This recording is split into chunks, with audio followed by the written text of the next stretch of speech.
Hello, this is the first edition of the new show, Vermont Today, where we will be talking about issues of importance in Vermont today. My name is Terry Jeroloman. My guest here is Ken Lawless. We both live in the city of Burlington. Do we really have a two-party system here in America? Or is it really the right and left wing of the capitalist party that rules? If you travel in Europe, the Green Party and there's many other parties. And for instance, in the Swedish Parliament, you have 7 parties, and they all have significant voter turnout. 5% of the vote is required to get a seat in Parliament. Why is it that the small parties here in America are so marginalized? They can't get a significant portion of the vote, and they can't really participate in the political process. The candidates for the Green Party in the last election all supported an independent investigation for the 9/11 collapse. We should ask ourselves if we really do have a democracy in America. What do you think, Ken? Is America a democracy?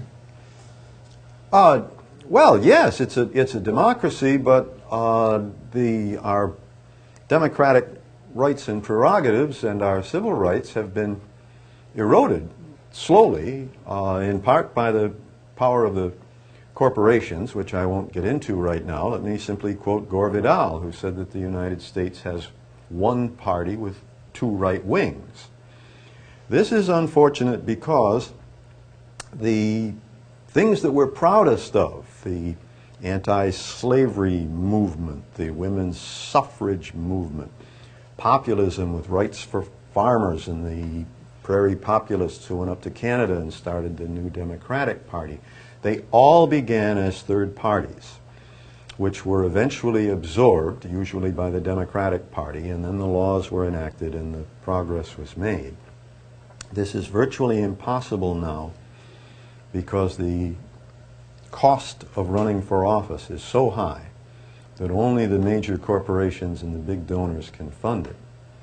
Ralph Nader was talking to Amy Goodman on Democracy in America at a recent convention to look at the power of corporations, and said that when you look at the Democratic campaign, the reporting is always who's raised the most money. Has Hillary Clinton raised more than Barack Obama? And these are not, I mean, it's a Obama for president table on Church Street, and there are dollar bills and $5 bills and coins in the jar, but the millions and millions you need to run have got to come in big corporations, and it makes people beholden to the big corporations.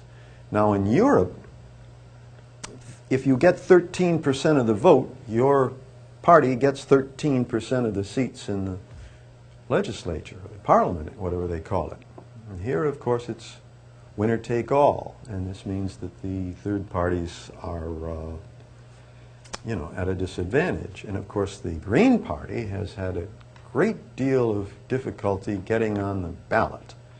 There are states like Texas, Florida, and New York where it's very difficult to get on the ballot unless you are one of the 2 major parties. It costs a lot of money, or you have to get an enormous number of signatures and then have them all verified, and at the very least they'll sue you over some of the signatures, and then you may have to go get them again. It takes a lot of volunteers, it costs a lot of money. It's certainly not good for democracy, where we ought to have the marketplace of ideas ought to be open to everyone.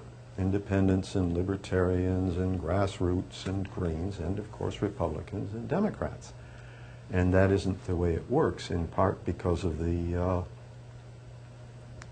power of the corporations. I would contend that America is a plutocratic oligarchy.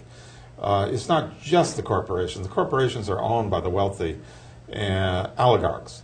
And the corporations are the expression of their power. But the real power lies with the oligarchs in America. This same problem existed 3,000 years ago and it was written about in the Peloponnesian Wars. Athens and Sparta alternated between oligarchic rule and more democratic. You can see it in the Greek history. But the difference between America and Europe is that they have proportional representation in Europe. And that means that, as you say, if you get 17% of the vote, you have 17% of the representatives in the parliament. And the party chooses the individual people that will go into the parliament. The party is always on the ballot. And they are in a better position to collect resumes and decide who should be there. I've worked with the Democratic Party in New York for a long time, and I'm one of the people who's gone from door to door to collect signatures on a petition. But every time there's a new election, you have to go out with your signatures for the individual person, and then that person moves on to another post, and then you're back to doing it again. Whereas if we had party representation, you wouldn't have to do that. The party would be there, and the party would choose the people to go on the ballot, and then the voters would decide whether or not to vote for the party. The difference of whether you have a democracy or not, or whether money controls, depends upon the laws which control the voting in the elections. We need to change the laws here in America so that we can have real democracy. And I would suggest that we introduce proportional representation, or at least instant voter runoff. It made a big difference here in Burlington. We elected a progressive as mayor, Mayor Bob Kiss, which I'm very happy about. What other mayor would have spent 1 hour talking about the problems of homeless car dwellers? Republican or Democrat, you would probably find that they would just be too busy to talk about it. What do you think, Ken? I think that's right, and I think Mayor Clavell was also very accessible. And when Levy Sanders was manager of food distribution at the food shelf, he used to bring homeless people and people from the Chittenden Emergency Food Shelf down, and we would spend an hour with Mayor Clavell in his office the first Monday of every month. So yes, the capital P Progressive Party here has done many good things. It's particularly good on, organizing workers and the rights of workers, and on health care issues. The situation you've described about how hard it is to get on the ballot, one thing that does is it eliminates anyone who works 8 hours a day, 5 days a week from doing that. They simply haven't got the time. Even if someone else will help them with it, they haven't got the time to campaign. This is why so many of our elected representatives are lawyers. They can take time from it, or people who can afford to take a leave of absence, professionals of some kind who can do this. And this is why you wind up with an oligarchy. Only the wealthy can afford to run. Yes, well, we're running out of time now, and I hope that people have learned something by our discussion, and we will have to continue with the next program. You're welcome to send emails.